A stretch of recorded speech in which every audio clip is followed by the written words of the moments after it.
hadis Muslim mengatakan bahwa berilah kepada ahlinya. Siapa itu ahlinya? Kan sudah jelas. Dia harus punya pengalaman, dia harus punya pengetahuan dan wawasan terkait dengan jabatan yang akan diemban itu. Suatu saat akan hilang orang-orang cerdas, akan hilang orang-orang yang jujur, akan hilang suatu orang-orang dermawan. Nah, karena tadi mindset kita, pola pikir kita itu masih dipengaruhi oleh benda-benda. Itulah pemilu brutal tadi kan gitu kan.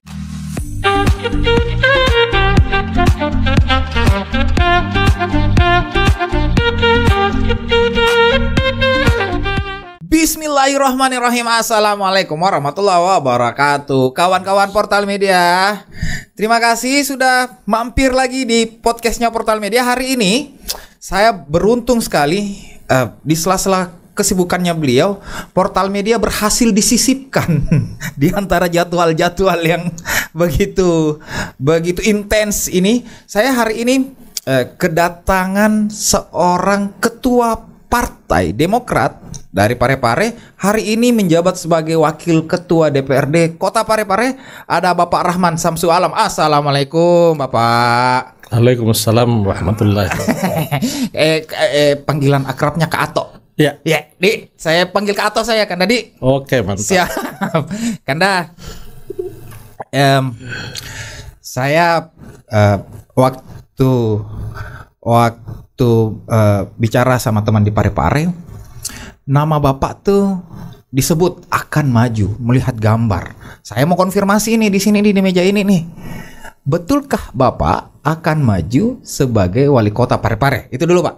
Ya, tentu selaku ketua partai politik dan juga sudah berkiprah di politik dan pernah menjadi pimpinan DPRD, ya tentu punya niat untuk jauh ke jenjang lebih tinggi.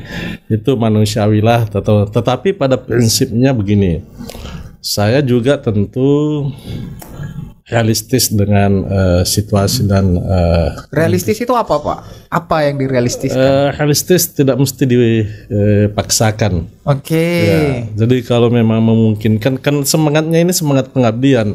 Oke. Ya, karena menjadi kepala daerah itu tidak semudah yang kita bayangkan bersama. Betul, susah loh Pak itu. Ya Pak. susah. Karena ya menjadi kepala daerah itu memang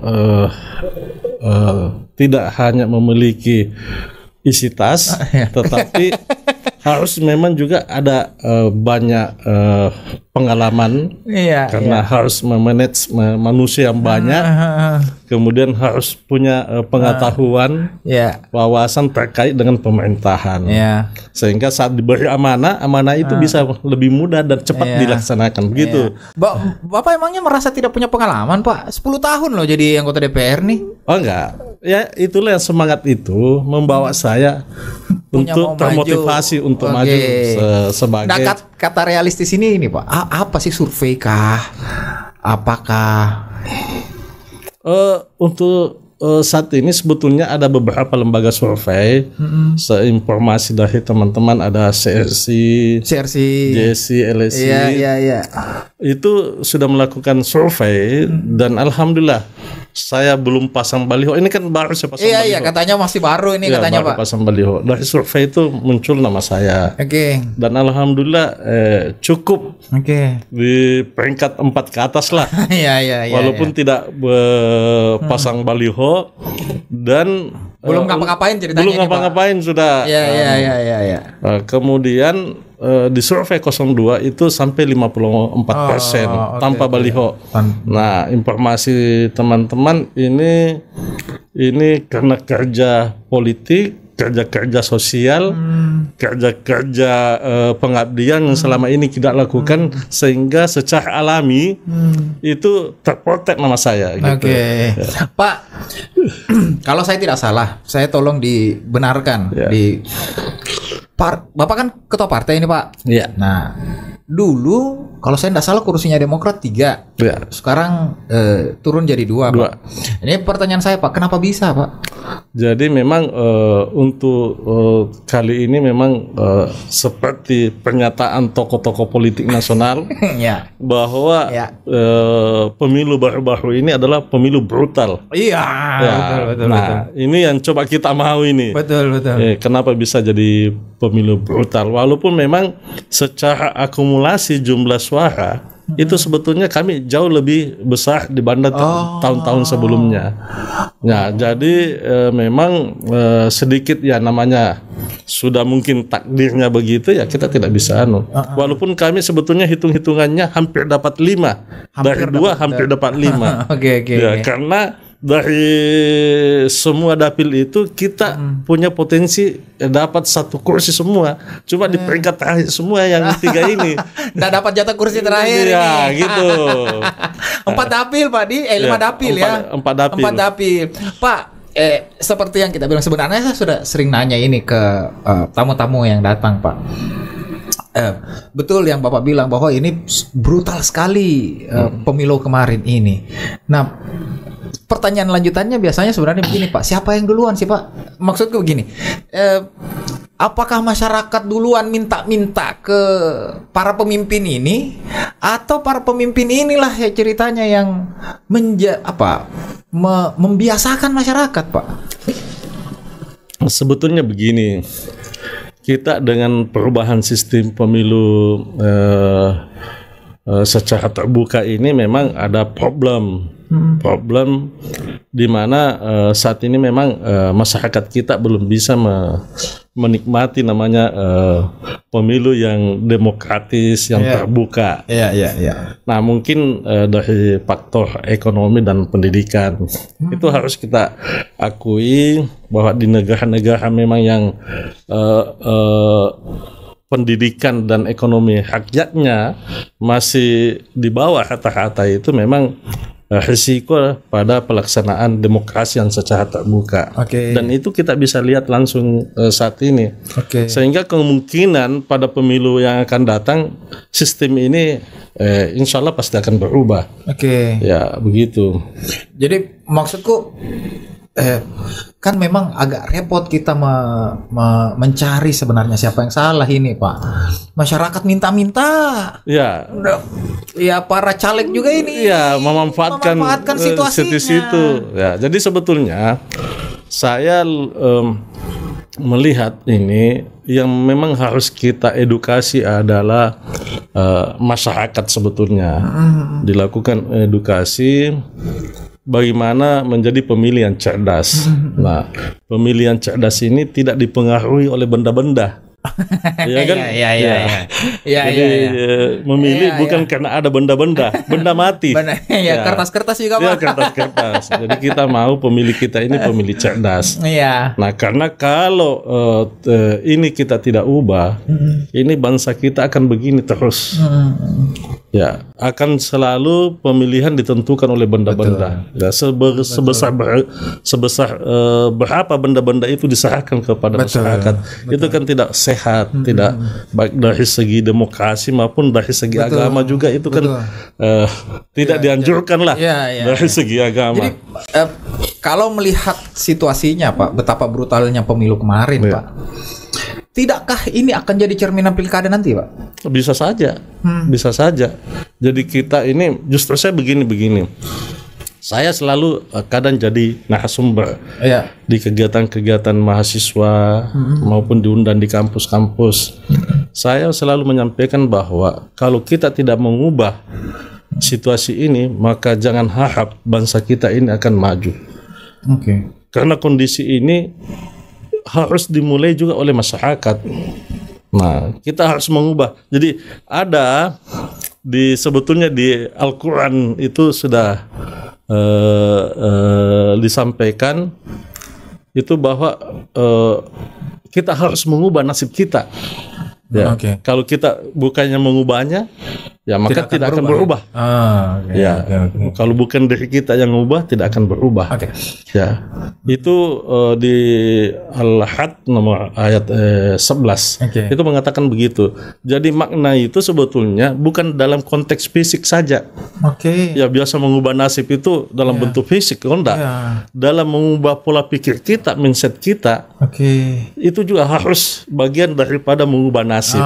Artinya kalau Anda pikiran Anda ya bahwa uang yang menentukan, maka nasib Anda tidak akan berubah. Itu dimulai dari cara berpikir. Cara berpikir kita juga harus diubah. Ya jadi kalau selama ini yang menjadi pejabat-pejabat ini kan dulunya aktivis, anak-anak cerdas dari kampung, anak-anak cerdas yang ulet, giat dari pedesaan, dari orang-orang menengah ke bawah. Ya, maka kalau Anda tidak mengubah pola pikir itu, maka jangan harap untuk tampil di legislatif dan eksekutif. Nah, ini kemudian pertanyaan lanjutannya, Pak. Kalau kita sepakat, sekali lagi kalau kita sepakat bahwa ada yang salah pada prosesnya ini, Pak. Kalau kita sepakat bahwa kemarin pileg itu adalah let's say misalnya adalah pemilihan paling brutal, masih bisakah kita berharap pada anggota dewan yang terpilih dari proses yang tadi ini, Pak? Masih bolehkah kita berharap? Ya sebetulnya kan kalau tergantung dari masyarakat itu sendiri, karena masyarakat ini ya yang menentukan. Ya kalau partai politik sebetulnya sudah memberikan opsi. Jadi kalau partai politik kan sudah memberikan opsi di nomor urut caleg itu kan kita sudah kasih opsi. Ada aktivis, ada akademisi. Menunya ada nih, Pak. Ada menunya. Ada menunya. Mau pilih yang mana? Ternyata memang yang banyak memberi yang dipilih. Jadi memang mereka mau ya itu. Ini sebenarnya, Pak. Sebenarnya itu. Jadi makanya edukasinya yang perlu kepada masyarakat agar dia menjadi pemilih cerdas. Menunya sudah ada, mau makan yang enak ini ada. Yang manis ada. Yang asin ada. Itulah sebenarnya, Pak, sebagai ketua partai politik sebenarnya sejauh mana sih partai yang Bapak pimpin ini di Parepare itu menekan money politik, Pak, sebenarnya, Pak? Sebetulnya kan begini, partai politik itu dia nanti eksis kalau ada anggotanya terpilih jadi anggota DPRD dan kepala daerah. Itu kan tidak bisa dipungkiri. Nah, oleh karena itu partai politik berupaya sebagaimana cara agar ya anggotanya bisa terpilih jadi anggota DPRD. Itu kan keniscayaan tidak bisa dihindari oleh partai politik. Nah, oleh karena itu yang menjadi harus cerdas adalah masyarakat. Gitu. Iya. Kalau kita lihat demokrasi di negara-negara maju, kadang masyarakat yang mensupport calon-calon yang memang dianggap punya potensi, calon-calon yang punya memberikan konsep-konsep visi misi yang jelas, kan begitu? Ya, mereka support. Nah, kan kita ini kita kebalik. Masyarakat yang fundraising, gitu kan? Yang urunan, masyarakat yang mau urunan ya kan, supaya dia pikirannya cerdas. Kalau ini yang sepilih, dia punya pengalaman, punya kapasitas, punya komitmen yang kuat, maka kesejahteraan kita akan meningkat. Ya. Ini terbalik ini. Orang kan begini, kita ini mau maju selaku anggota legislatif, mau maju sebagai kepala daerah ini, tentu ingin mengorbankan tenaga, pikiran, waktu dan ruang dan segala risiko untuk kesejahteraan masyarakat. Nah, karena untuk itu maka masyarakatlah yang harus pandai-pandai. Jangan dibebani lagi kan? Kan tidak logis. Kita ini mau berjuang, kita juga yang mau memberi kan? Itu kan tidak masuk di akal. Sebenarnya begini, Pak. Biasanya saya selalu nanya ini juga, Pak. Bapak mau jadi politisi kenapa sih, Pak? Urus rakyat itu kan susah, Pak. Inilah yang saya selalu katakan begini. Kalau kita sudah senang hobi dengan itu, maka apapun yang lain kita pasti abaikan. Jadi memang saya sudah terbiasa terjun di organisasi. Jadi makanya kenapa saya terjun di politik, karena selama ini juga saya aktif di organisasi. Jadi ketua KAHMI, ketua KONI, ketua PSSI. Saya baca banyak sekali itu. Banyak sekali kan. Itu kan sebetulnya modal kepercayaan saat orang diberi amanah, diberi jabatan ketua-ketua organisasi, itu amanah, Pak. Amanah, dan alhamdulillah selama memegang amanah itu ya tidak adalah kesan-kesan, dan ini yang membuat saya ya terprotek di setiap survei gitu. Pak, kalau seandainya ini kan insya Allah kan mau maju ini, insya Allah. Ini pertanyaan saya sebenarnya, apakah Parepare itu sudah menjadi kota yang ideal? Sebetulnya Parepare ini kota kecil. Saya ingat 200.000 jiwa ya Pak ya? 165.000 jiwa kurang lebih lah, sekian lah gitu. Sebetulnya Parepare ini dari segi jumlah penduduk dan luas wilayah yang 99,33 km persegi ini dengan APBD hampir 1 triliun sebetulnya enak sekali dikelola. Dibanding daerah lain yang ratusan kilometer, jumlah penduduknya 400.000 lebih, dengan APBD-nya hanya 1,3 triliun, pasti lebih enak goyang lah, lebih enak goyang lah dipakai untuk bikin maju, untuk memberikan kesejahteraan dan keadilan kepada masyarakatnya. Ya paling enak lah. Tentu ya enak kalau kita paham namanya pemerintahan, paham dengan namanya pengelolaan keuangan. Kalau kita paham itu ya pasti enak. Tapi kalau tidak paham ya susah juga enaknya kalau tidak paham. Nah, maksud saya kan Bapak nih sebagai anggota DPR 2 periode Pak ya, 2 periode Pak ya, pasti kan melihat Parepare dalam perjalanannya ini apakah sudah ideal menurut Bapak? Kan kalau saya tidak salah Pak, saya tolong dibenarkan, ditegur. Fokus utamanya Pak Wali Kota Pak Taufan Pawai itu infrastruktur Pak. Begini. Jadi kita memang di Parepare harus diakui kita tidak punya sumber daya alam yang kuat untuk melakukan akselerasi pembangunan. Sehingga seingat saya tahun 2016 kami buat perda tentang industri unggulan. Jadi kami ada buat perda industri unggulan Kota Parepare. Nah, 3 industri unggulan itu adalah sektor jasa pendidikan, kedua sektor jasa kesehatan, yang ketiga sektor jasa pariwisata. Karena inilah modal utama Parepare untuk kita bangun. Karena tadi tidak punya sumber daya alam. Nah, kita memanfaatkan 3 sektor ini, dan alhamdulillah sebetulnya memang kita tidak pungkiri Pak Taufan Pawai ini sudah meletakkan sebetulnya pondasi yang cukup kuat untuk infrastruktur. 10 tahun ini cukup baik Pak ya? Cukup baik. Cuma memang sedikit agak terabaikan dari sektor UMKM-nya ini. Nah, itu bisa kita lihat dari anggaran di setiap SKPD. Nah, ada beberapa SKPD memang anggarannya yang tidak cukup untuk sektor UMKM. Seperti contohnya di Dinas Perdagangan, Dinas Tenaga Kerja yang berhubungan langsung dengan UMKM, yang berhubungan langsung dengan usaha kecil dan tenaga kerja. Ini pos anggarannya terbatas. Di sektor lain di Dinas PU itu terlalu tinggi, tetapi mungkin waktu itu memang fokus pada visinya beliau memang di situ, menggenjot infrastruktur. Sehingga ke depan ini ya memang harus ada keseimbangan, keseimbangan antara infrastruktur dan sektor UMKM ini, tenaga kerja dan UMKM, sehingga kemajuan yang pesat ini juga masyarakat kita bisa juga ikut terbawa ke dalamnya, sehingga tidak stagnan masyarakat ini.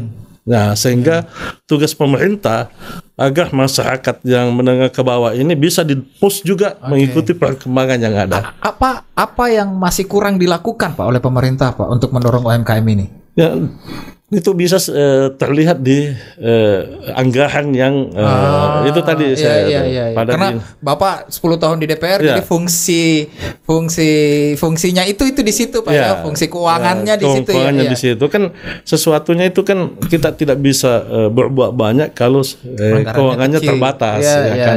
Jadi ke depan memang harus untuk Dinas Perindak, Dinas Tenaga Kerja ini harus sedikit anggarannya kita up untuk itu tadi support UMKM ini tadi, sehingga kota yang maju ini tidak orang kaya saja mengikut terbawa.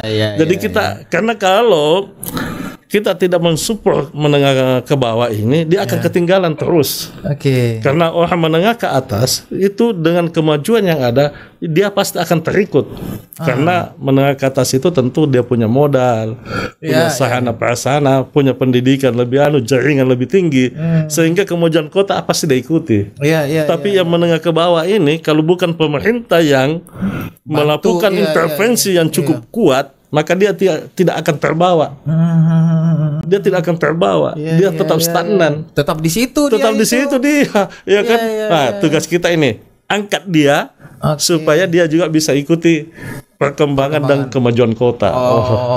Jadi memang let's say misalnya Bapak kalau seandainya maju ini memang UMKM jadi fokusnya Bapak. Salah satu.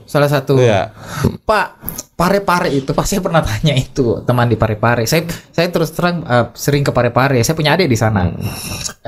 Saya tanya jumlah penduduknya Parepare ini berapakah? Ditanya. Tergantung mau siang atau malam. Lebih banyak yang malam daripada yang siang. Betul. Karena kami ini kan sektor jasa. Iya, betul. Nah, karena dia jasa pariwisata. Iya. Tentu tetangga-tetangga kita. Ya mungkin Pinrang, Sidra, Baru, bahkan di mereka bahkan juga di daerah sekitar Sulbah yang agak-agak dekat ini. Ini kan memanfaatkan waktu-waktu libur untuk bisa berrekreasi di kota Parepare. Jadi potensinya Parepare besar Pak. Ya, di sektor jasa. Besar sebenarnya Pak. Pak, saya mau tanya ini Pak. Selama 10 tahun Bapak menjadi anggota Dewan, hari ini kan wakil DPR Pak. Wakil Ketua DPR. Pernah enggak Bapak merasa kecewa sama masyarakat? Kalau itu sih pernah. Ya, sebagai manusia pernah. Ya, sebagai manusia pernah. Karena memang banyak persoalan-persoalan, tetapi sebetulnya masyarakat kami tidak salahkan sepenuhnya. Karena juga tergantung sejauh mana pemerintah daerah melakukan komunikasi, sosialisasi kepada warganya. Nah, saya kasih contoh. Ya. Kadang ada masyarakat marah-marah ngamuk, ya kan? Tapi selaku kita anggota DPRD pasti kita nerima. Ternyata aturan itu tidak tersosialisasi dengan baik di masyarakat. Nah, tidak dijelaskan dengan baik-baik kepada masyarakat. Setelah ke DPR kami jelaskan cari jalan keluar, juga bisa selesai juga. Nah, itu sebetulnya begitu. Jadi sebetulnya juga ini peran pemerintah dalam setiap saat bisa melakukan sosialisasi dan edukasi kepada masyarakatnya itu sendiri. Pak, itu tadi masyarakat ngamuk itu biasanya kenapa Pak? Ya, karena itu tadi persoalan-persoalan pelayanan. Nah, ini yang saya mau coba juga ke depan, konsep-konsep bagaimana menghadirkan pelayanan kesehatan berbasis keadilan. Nah, ini berbasis keadilan yang penting ini ya. Ya, ini on the record sebetulnya ini. Sudah on the record kita ini Pak. Ini pengalaman saya. Aktif di organisasi dan pernah jadi aktivis juga. NGO juga pernah. Kemudian di DPRD 10 tahun sebetulnya harus ada konsep bahwa untuk menghadirkan pelayanan yang berbasis keadilan ini perlu memang dilakukan suatu program Ini program yang dilakukan oleh nanti siapapun kepala daerah untuk menghadirkan konsep ini. Nah, konsepnya sudah ada. Tapi jangan dibuka di sini. Jangan buka di sini. Nanti debat visi misi. Visi misi. Karena ini konsep ini puluhan tahun baru saya dapat ini konsep ini. Jadi masyarakat ini dia dalam pelayanan dia akan merasa adil. Dia tidak ada bilang kenapa harus ini, kenapa bukan saya. Kan biasanya otomatis Anda merasa sudah wajib dibantu, maka Anda akan terbantu sendirinya. Kan biasanya yang keluhan-keluhan BPJS itu begini Pak, biasanya Pak, kalau BPJS selama dilayani, kalau yang umum cepat itu katanya. Enggak lah Pak. Enggak. Kami di Parepare ini sudah untuk pelayanan BPJS kan sudah UHC, jadi semua masyarakat sudah terlayani BPJS. Cuma untuk saat ini kendala-kendalanya tetap masih ada. Namanya BPJS ini ya program-program yang sedikit agak baru lah ya. Kemudian ada UHC-nya yang semua warga sudah ditanggung oleh pemerintah. Tentu ada kendala-kendala dalam pelaksanaan. Nah, kendala-kendala ini ilmunya sudah ada. Bagaimana mereka tinggal di rumah, dia sudah akan merasa data. Kalau dia mati tidak aktif BPJS-nya, tidak usah ke sana sini, di rumah saja sudah bisa. Sudah ada rumusnya Pak ada rumusnya. Nanti kalau debat kandidat atau insya Allah Portal Media undang lagi pas kampanye boleh. Pak, 10 tahun Bapak jadi anggota DPR Pak. Menurut Bapak, masterpiece-nya Bapak sebagai anggota DPR itu apa Pak? Sebetulnya, jadi kalau saya mengatakan begini, kalau saya ditanya siapa yang paling tepat menjadi kepala daerah, saya harus mengatakan anggota DPRD. Dalam tanda kutip anggota DPRD kan tidak semua. Dalam tanda kutip anggota DPRD. Kenapa saya berani mengatakan bahwa anggota DPRD bukan birokrat nih Pak, bukan pengusaha nih Pak, bukan aktivis nih Pak, anggota DPR. Kenapa? Yang pertama, semua yang akan dilakukan oleh kepala daerah itu diproduksi di DPRD. Nah, semua yang akan dilakukan oleh kepala daerah setiap tahunnya itu dibuat di DPRD. Dapurnya DPRD. Kepala daerah itu hanya pelaksana. Pelaksana regulasi, pelaksana program-program yang sudah disetujui di DPRD. Sudah diketok. Nah, kan begitu.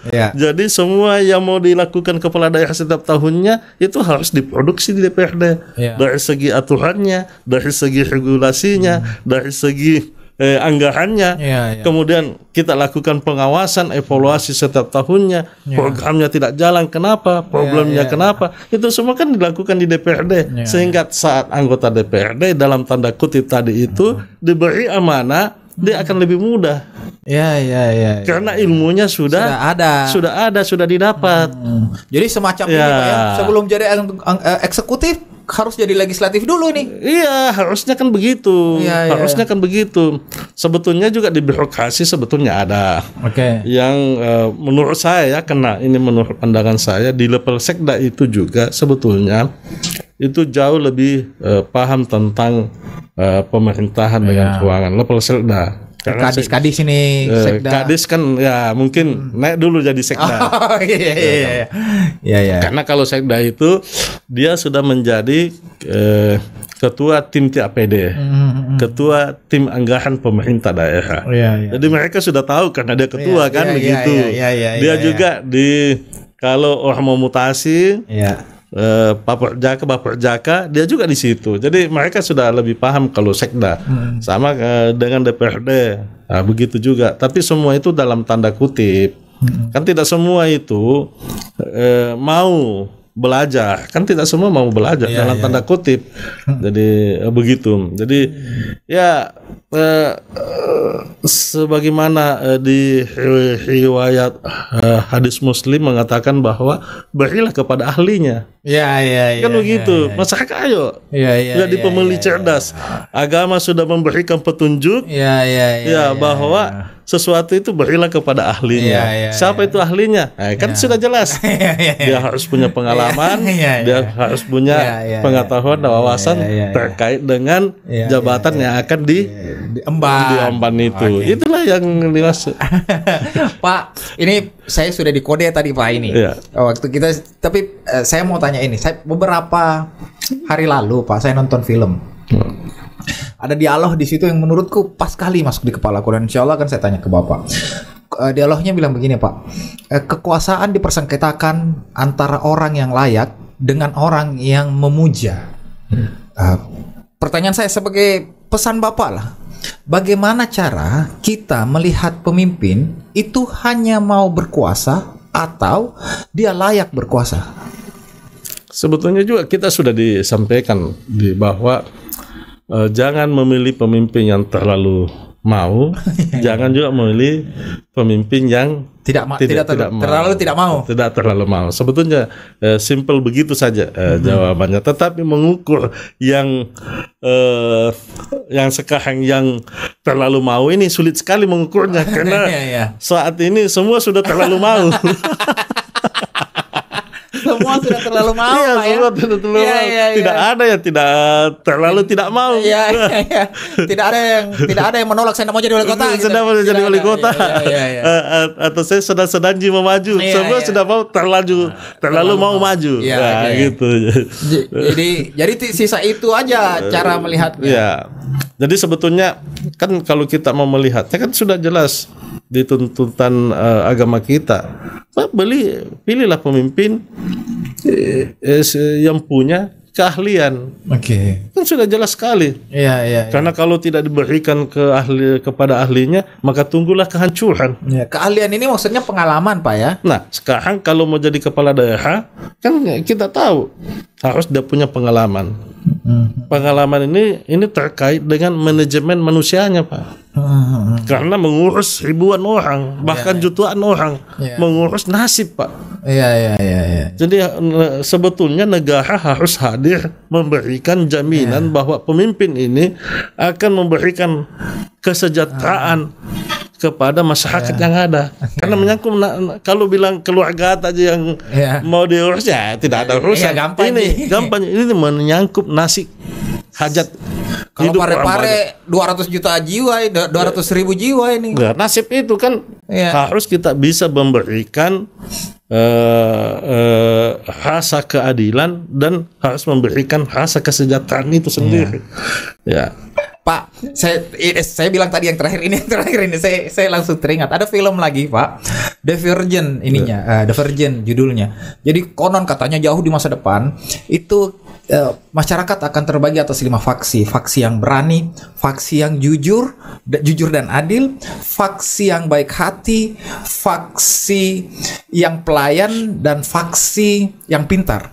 Kalau Bapak semua faksi ini yang saya bilang tadi itu harus ada dalam pemimpin Pak. Kalau Bapak boleh memilih 2 aja di antara mereka, 2 dari 5 faksi ini, pare-pare butuh yang mana sih Pak? Berani, jujur dan adil, pintar, pelayan dan baik hati. Agak sulit jawabannya. Karena semua pemimpin itu sebetulnya semua hadir di 5 itu faksi itu. Karena ada satu saat pemimpin itu harus berani. Tergantung situasi nih sebenarnya nih. Makanya dia harus punya pengalaman manajemen itu. Di mana manajemen itu saat dia butuh harus berani menyampaikan bahwa ini harus dilaksanakan, maka dia harus menyatakan tidak boleh mengatakan tidak. Itu keberanian itu. Iya. Nah, itu didapatkan itu pengalaman saat kita berorganisasi. Iya. Ya, itu kan namanya kemampuan emosional. Iya. Dalam ilmu emotional quotient. Emotional quotient kan itu didapatkan kan bukan di kampus. Iya. Bukan didapatkan di pendidikan, itu didapatkan di dalam pengalaman kita berorganisasi. Iya, siap. Nah, itu kan juga kita berhubungan dengan di pemerintahan itu. Saat menghadapi masyarakat, saat menghadapi kelompok, saat menghadapi lembaga-lembaga, bahkan saat menghadapi SKPD sendiri. Itu dibutuhkan tadi itu kemampuan emosional. Untuk bagaimana menempatkan diri kita di mana kita saat bisa jadi lembut, saat kita bisa jadi tadi cerdas, bisa jadi keras dan sebagainya. Tapi saya konsep begini sama terakhir. Ada juga pepatah. Pepatah orang-orang tua kita. Jadi mengatakan begini. Angka sedih waktu matu lenyak itu acai. Lenyak itu malam pue. Lenyak toni tau dahmawange. Nah, saat ini itu kemungkinan sudah hadir saat ini. Sebentar Pak, karena tidak semua yang nonton kita ngerti bahasa Bugis, di bahasa Indonesia kan dulu Pak. Suatu saat akan hilang orang-orang cerdas. Akan hilang orang-orang yang jujur. Akan hilang suatu orang-orang dahmawan. Nah, karena tadi mindset kita, pola pikir kita itu masih dipengaruhi oleh benda-benda. Itulah pemilu brutal tadi itu kan begitu kan? Kenapa? Ya, biasanya kan orang cerdas bisa jadi pemimpin. Tapi kalau tidak menjadi ukuran kan hilang kan? Orang-orang jujur akan bisa harusnya tampil jadi pemimpin, karena tidak punya sesuatu kan akhirnya tidak terpilih. Nah, semua itu akan hilang nanti.